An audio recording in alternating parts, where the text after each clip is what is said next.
All right, let's dive right into this explainer. Today, we're throwing on our lab coats and stepping into the shoes of diagnostic macroeconomists.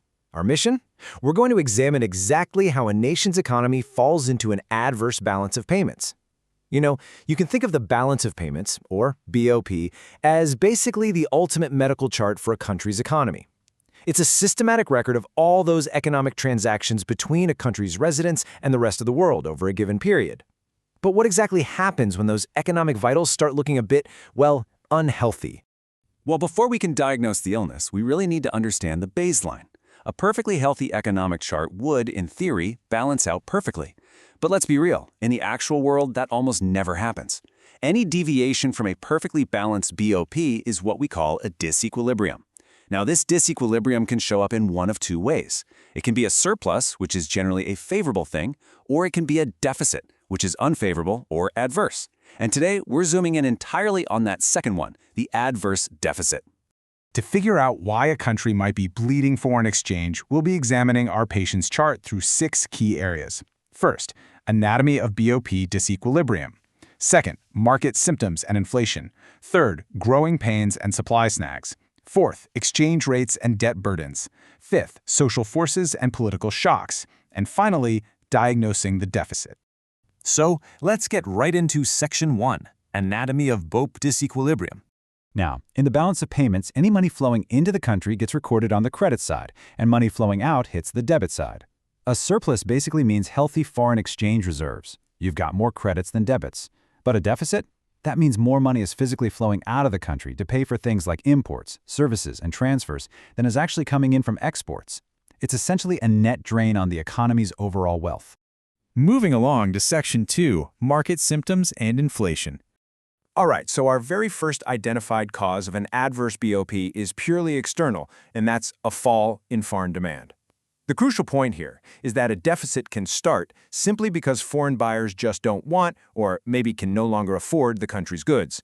This could be a sudden shift in the tastes and fashions of those foreign consumers, where they move away from what the domestic economy is producing. Or, it could just be due to falling incomes abroad.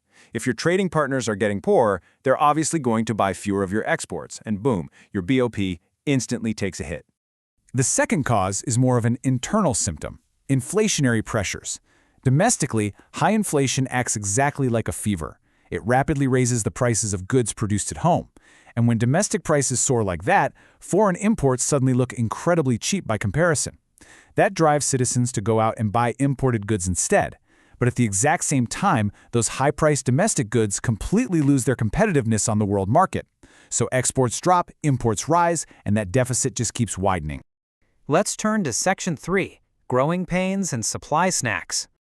Now, what's really fascinating here is that sometimes a deficit isn't actually a disease at all, but just a necessary side effect of growth. Cause number 3 is developmental expenditures. Developing countries often have to rely really heavily on developed nations during their initial growth stages. They literally must import raw materials, heavy machinery, and advanced technology just to build up their infrastructure. This massive outflow of capital undeniably creates an adverse BOP, but it's an absolutely essential expenditure for their long-term development. Causes 4 and 5 relate directly to how things are produced at home. Let's look at the cost structure first. If an export industry is hit with surging domestic wages or skyrocketing raw material prices, their overall costs rise, which instantly lowers their competitiveness globally. But hey, it's not just about cost, it's also about sheer volume. If a nation suffers a sudden decrease in supply, say massive crop failures from a natural disaster or maybe industrial paralysis due to severe labor strikes, the domestic supply drops drastically. To just meet the baseline needs of the population, the country is suddenly forced to rely heavily on imports, which tilts the scales right into a deficit. Next up is Section 4, Exchange Rates and Debt Burdens.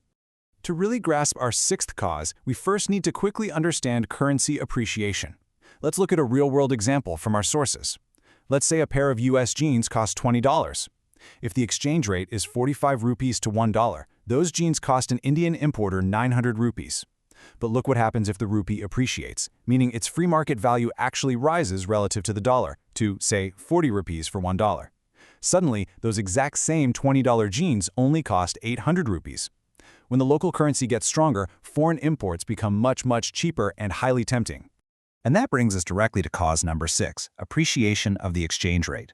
While a strong currency sounds absolutely fantastic on the evening news, it actually triggers a deficit for the exact reasons we just talked about.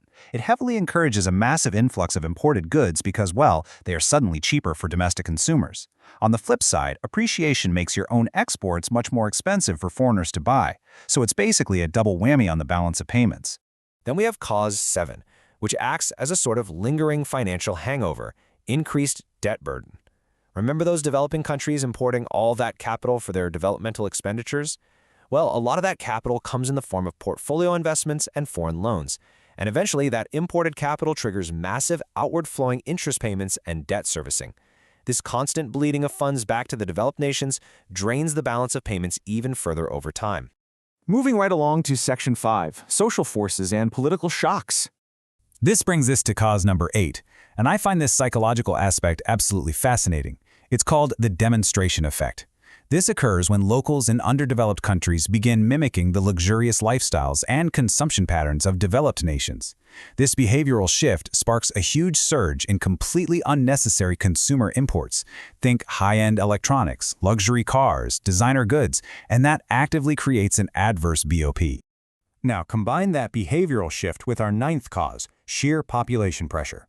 A rapid increase in population in an underdeveloped country instantly increases the baseline demand for all types of consumer goods. I mean, when there are suddenly millions more mouths to feed and clothe, a country naturally consumes pretty much everything it produces. This leaves absolutely zero surplus to export while simultaneously forcing the country to import more goods just to sustain its people. And as we know, a falling export surplus equals a rising BOP deficit.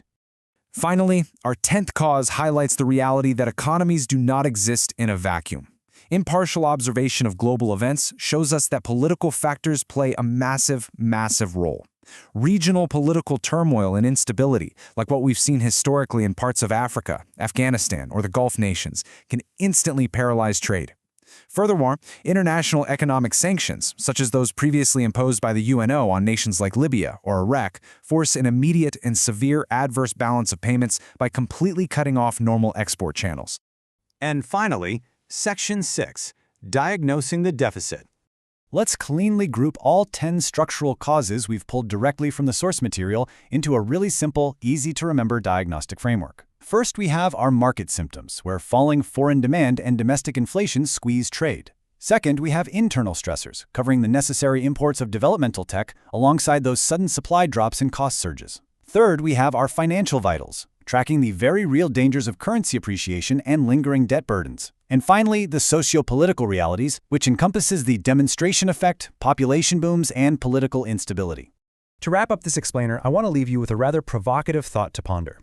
We saw earlier that cause number 3, developmental expenditures, basically forces developing countries to run a deficit just to acquire the machinery and tech they need to industrialize. So here's the question.